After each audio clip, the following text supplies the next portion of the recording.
All right, so all I've done so far is start up the server. I have a folder here. I'm going to create a quick file, cool stuff that I don't want anybody to be able to read, and I'm going to save it in my desktop session folder.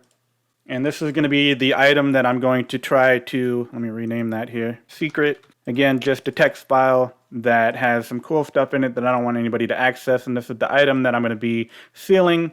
In the context of the project we're doing, it's going to be a symmetric key that wraps everything on the computer, but we're just doing this with a text file. I need to set some environment variables here real quick. So tpm tools, tcti, host is equal to localhost port is equal to 2321, export, tpm interface type, socksim. All this is doing is telling it to connect to the emulator rather than connect to my actual TPM.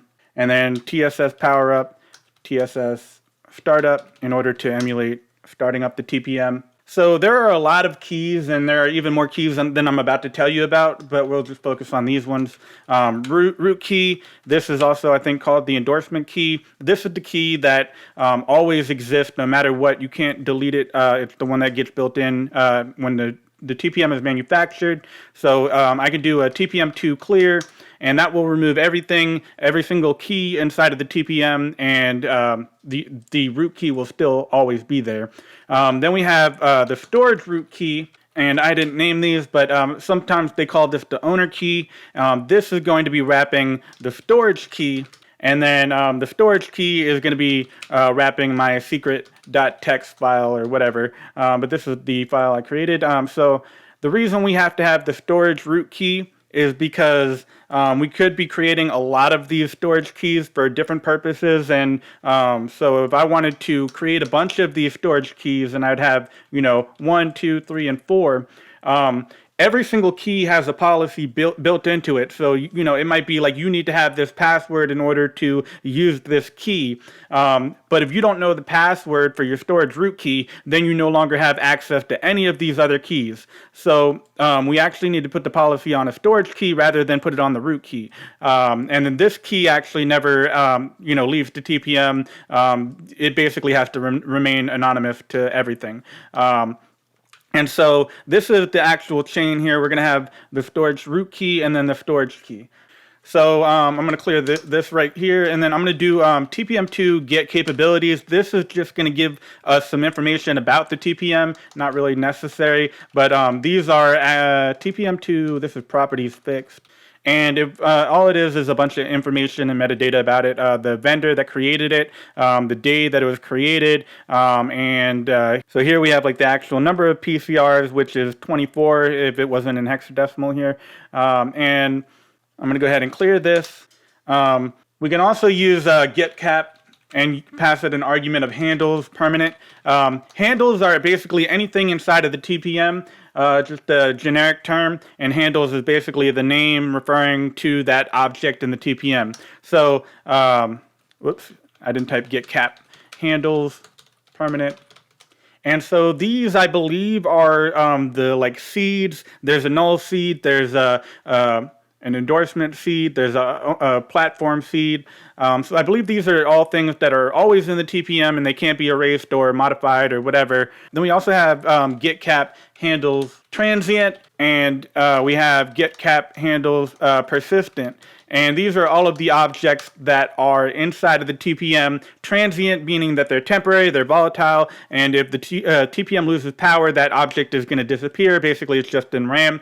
And then persistent is going to be stuff that's on non-volatile memory, basically like your hard drive, and you can add it or remove it. But right now, we don't have anything at all. You can see I've run these commands and I've gotten no response, and that's because right now it's empty. So the first thing we want to do is create this storage root key. And so what I'm going to do is tpm2 create primary, and I'm not 100% sure. I haven't looked at the code. This might already be done, and if it's sitting in permanent memory, then we probably don't have to worry about this, but it might not be. I'm going through all of the steps assuming we got a brand new TPM and we've never used it before. So tpm2 create primary.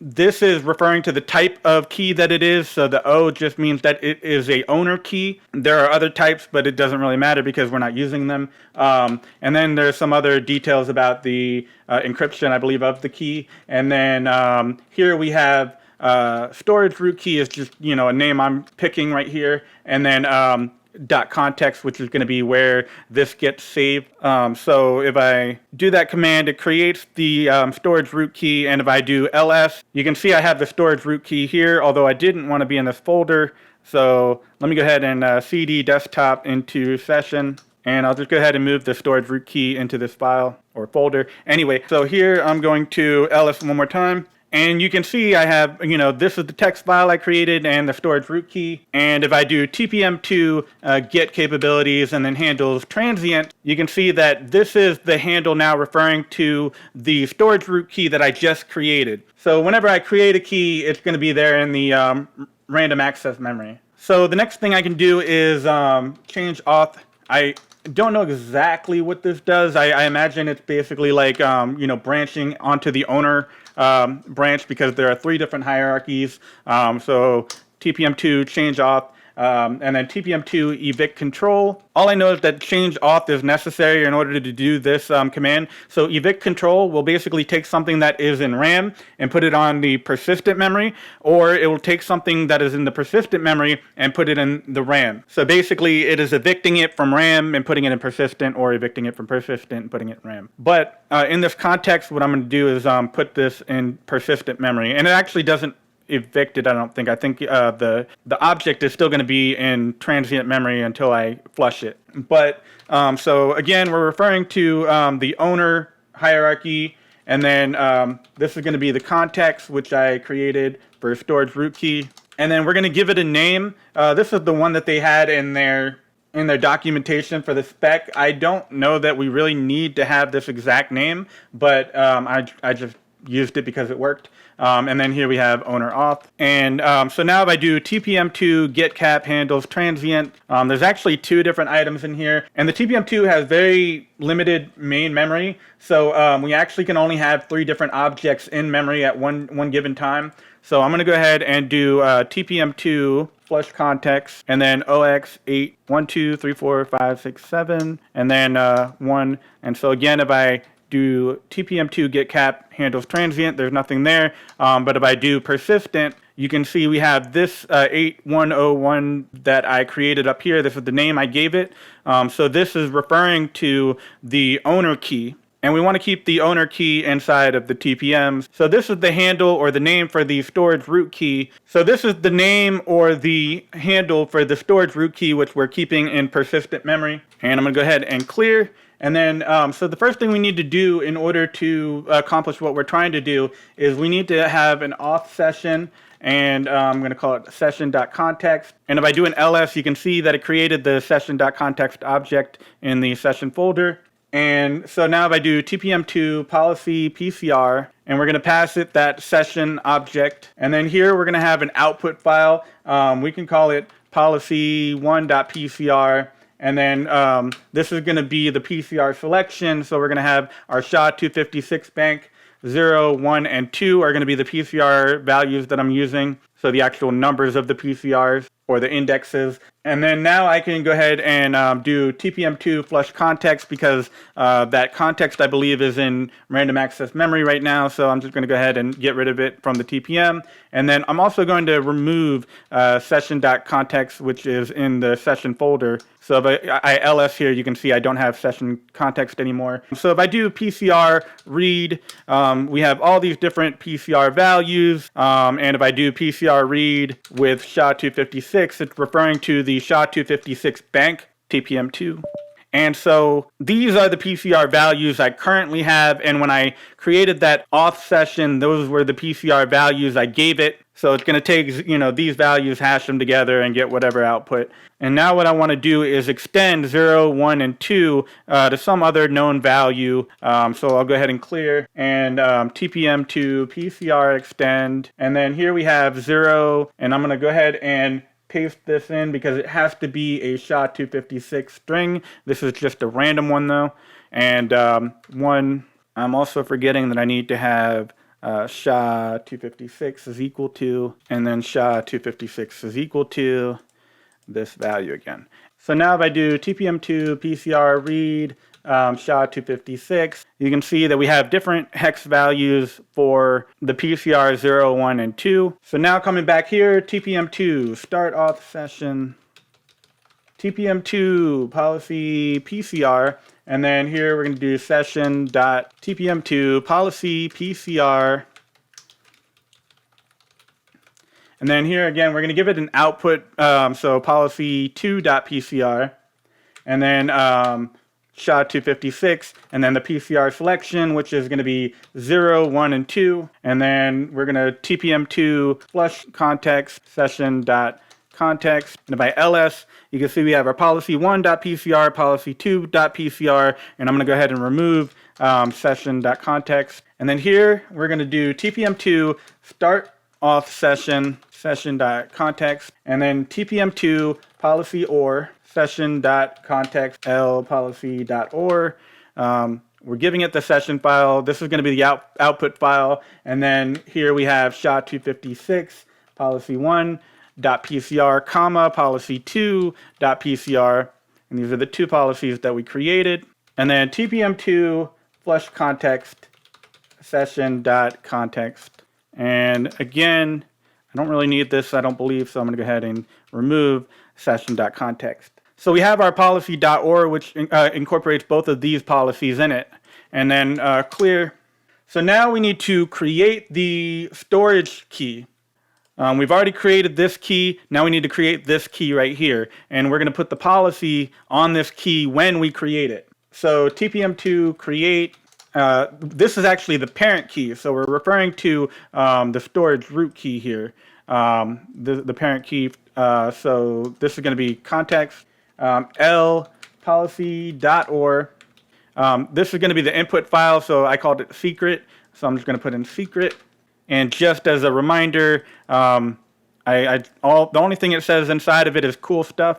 And so there's going to be a public and a private part of this key. This is the storage key, so I'm going to do sk.pub and then sk.priv, and then here we'll have the actual context, which is going to have the item that we are sealing, and then we're going to have the actual context, which I'll call sk.context.